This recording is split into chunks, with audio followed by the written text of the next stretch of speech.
समाज सेवी आपने बहुत देखे होंगे, समाज सेवा भी आपने बहुत देखी होगी। समाज सेवा की एक उम्र भी होती है, एक तरीका भी होता है और एक जरिया भी होता है।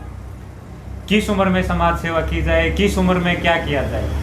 आज हमारे साथ एक युवा साथी हैं राहुल नांदल, और उनकी समाज सेवा के चर्चे हैं जो प्रदेश का कोई ऐसा कोना होगा जहाँ नहीं होंगे। एक 20-22 साल की उम्र में एक नौजवान जब समाज सेवा के रास्ते पर उतरता है तो उसके रास्ते में ढेरों कठिनाइयाँ होती हैं।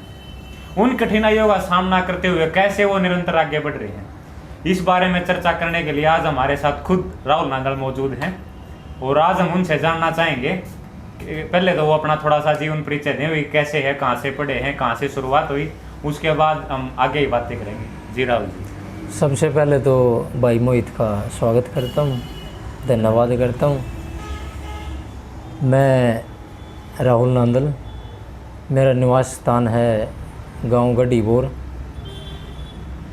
और मैं एक सामाजिक कार्य करता आ रहा हूँ और आगे भी करूँगा।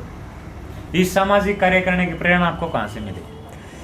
देखो, प्रेरणा की सबसे पहले तो मेरा घर वालों का सपोर्ट बहुत ज़्यादा रहा है मेरे पे। भाई स्टार्टिंग जब मैंने की तो पापा ने भी मतलब उम्मीद थी कि मेरा बच्चा कुछ ना कुछ करके दिखाएगा। सबसे पहली प्रेरणा तो पापा मम्मी की है।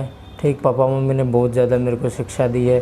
भाई पढ़ाई में ध्यान नहीं था तो कहीं ना कहीं बच्चे का ध्यान जाएगा, तो पापा ने भी ये किया था, ये बोला मेरे को कि भाई बच्चा जहाँ जा रहा है उसको जाने दो, जहाँ उसकी रुचि है। भाई खेल में जा रहा है, पढ़ाई में जा रहा है, भाई राजनीति में जा रहा है, भाई समाज के कामों में जा रहा है, तो मेरा एक समाज की तरफ है कि चलना होगा। मतलब जिस टाइम आप समाज सेवा के रास्ते पर कदम बढ़ा रहे थे, आपके बहुत सारे साथी होंगे, किसी ने मतलब ये नहीं कहा भाई आप कहाँ जा रहे हो, कहाँ की समाज सेवा बोले अपनी जिंदगी? नहीं, मेरे को बहुत ज़्यादा सपोर्ट मिला भाइयों का। किसी ने ऐसा कुछ नहीं कहा कि भाई आप कहाँ जा रहे हो। बहुत ज़्यादा खुश हुए थे, मतलब साथ दिया मेरा सभी ने। अच्छा, तो जो भविष्य की प्लान है, भविष्य की जो आपकी रणनीति है, वो समाज सेवा पर ही कायम रहेगी या राजनीति में भी जाएगी? देखो, स्टार्टिंग से मैं समाज सेवी करता आ रहा हूँ, और राजनीति की मेरे अंदर कोई एक मतलब गुण वगैरह कोई वो नहीं है कि मेरे को राजनीति का ए से बी तक नहीं पता कि राजनीति क्या चीज़ है। मैं एक ऐसी लेवल पर वो मतलब समाज सेवी करूँगा कि भाई यहाँ तक कोई नहीं पहुँच पाया होगा। ठीक है।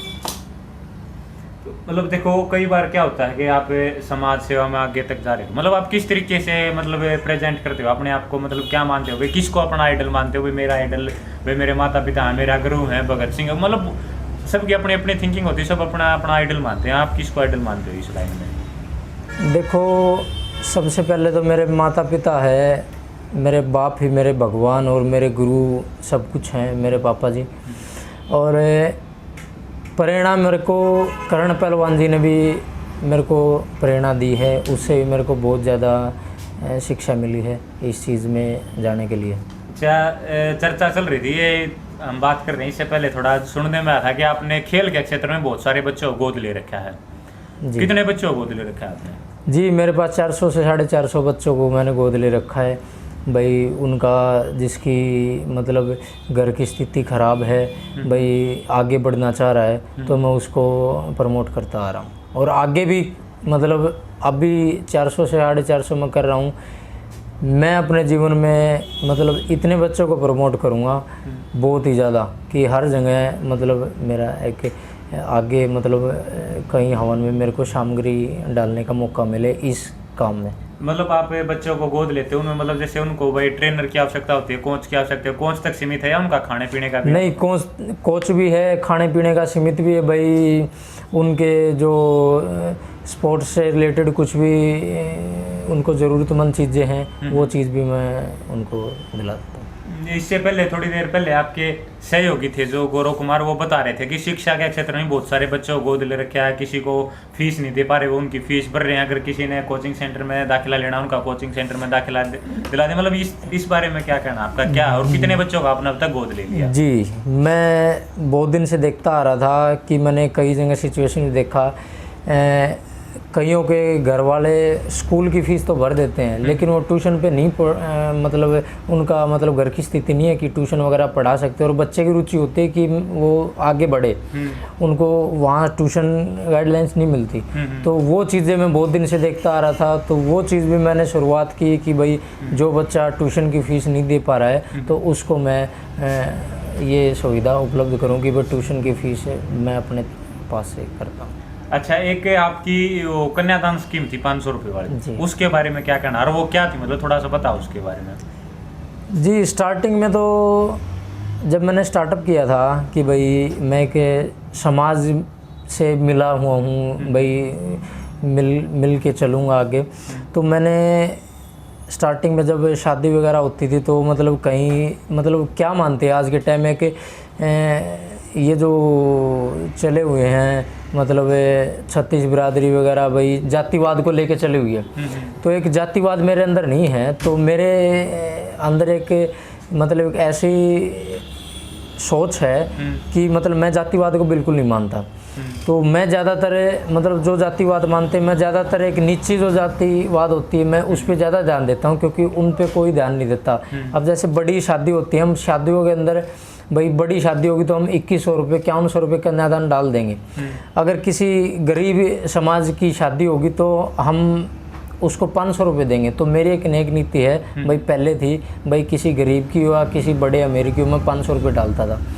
भाई गरीब की शादी मेरा इनविटेशन ना भी आता था तो मैं हर जगह जाके 500 रुपये मेरा कन्यादान के उससे रूप से मैं डालता था।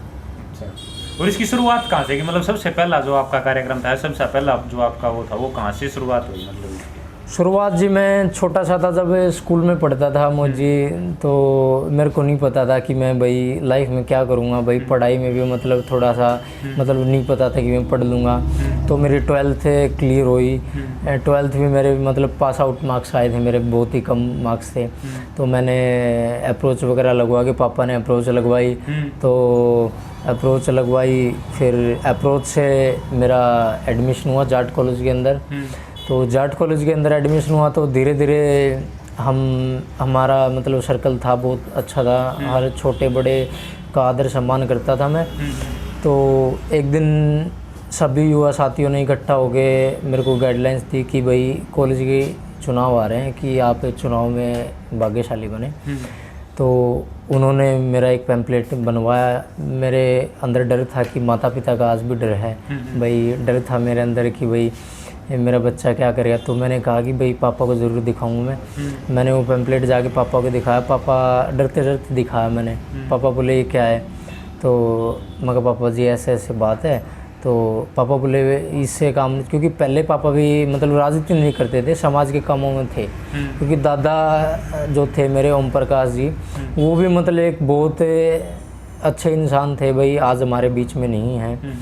तो उनको देखकर मतलब उनकी जो पगड़ी का मान और सम्मान था, वो मान और सम्मान में उनका देख के वो मैं बहुत ऊंचा लेके जाऊंगा।